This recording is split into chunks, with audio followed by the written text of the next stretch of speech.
यीशु के जन्म की कहानी हजारों साल पहले की बात है। नजारेत नामक शहर में मरियम नाम की एक जवान महिला रहती थी। उन दिनों मरियम का यूसुफ नाम के एक आदमी से प्रेम था। एक रात जब मरियम सो रही थी तो ईश्वर ने उसके सपने में गैब्रियल नाम के एक स्वर्गदूत को भेजा। उसने मरियम को बताया कि वह जल्द ही एक पवित्र आत्मा वाले पुत्र को जन्म देगी, जिसका नाम उसे यीशु रखना होगा। जब यह बात मरियम ने अपने साथी यूसुफ को बताई तो बदनामी के डर से इस खबर को सुनते ही यूसुफ ने मरियम से अलग होने का फैसला कर लिया। यह जानकर ईश्वर का वही स्वर्गदूत यूसुफ को उसके सपनों में मिला और उसे बताया कि मरियम एक पवित्र आत्मा को जन्म देगी, इसलिए उसे मरियम से शादी करनी चाहिए और उसके साथ रहना चाहिए। उस स्वर्गदूत की बात सुनकर यूसुफ ने ऐसा ही किया।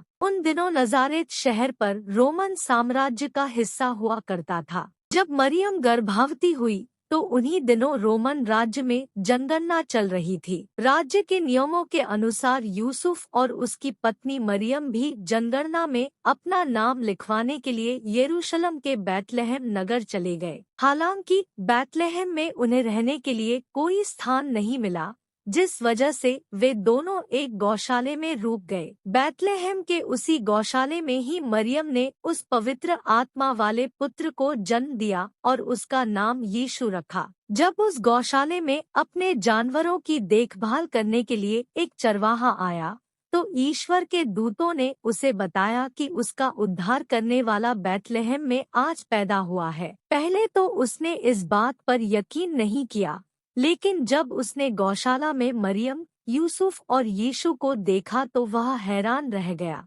वहीं यीशु के जन्म के समय आसमान में एक तेज चमकता हुआ सितारा भी दिखाई दिया था। उसे देखकर एक दूर के शहर में रहने वाले 3 ज्योतिषी भी यीशु के जन्म की खबर को समझ गए थे।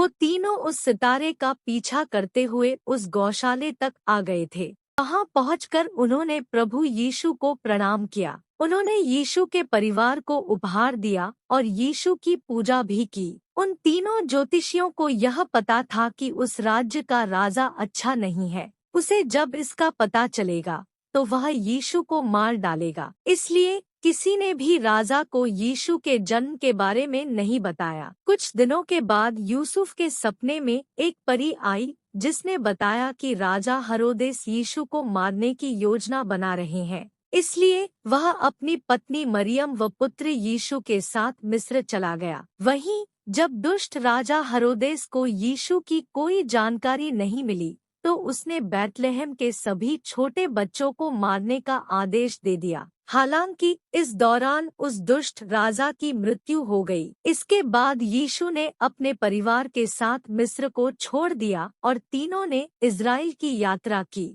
इसके बाद उन्होंने अपना पूरा जीवन नजारेत में गुजारा। कहानी से सीख। ईसा मसीह की कहानी हमें यह सीख देती है कि बुराई की कभी जीत नहीं होती है। बुरे लोगों का विनाश करने के लिए ईश्वर हमेशा किसी न किसी रूप में धरती पर आते हैं। आशा करती हूँ कि ये कहानी आपको पसंद आई होगी। इस पर आपकी क्या राय है, हमें कमेंट करके जरूर बताइए। कहानी पसंद आई हो तो लाइक और शेयर करना ना भूले। चैनल पर नए हो तो चैनल को सब्सक्राइब जरूर कीजिए। कहानी सुनने के लिए आपका बहुत बहुत धन्यवाद।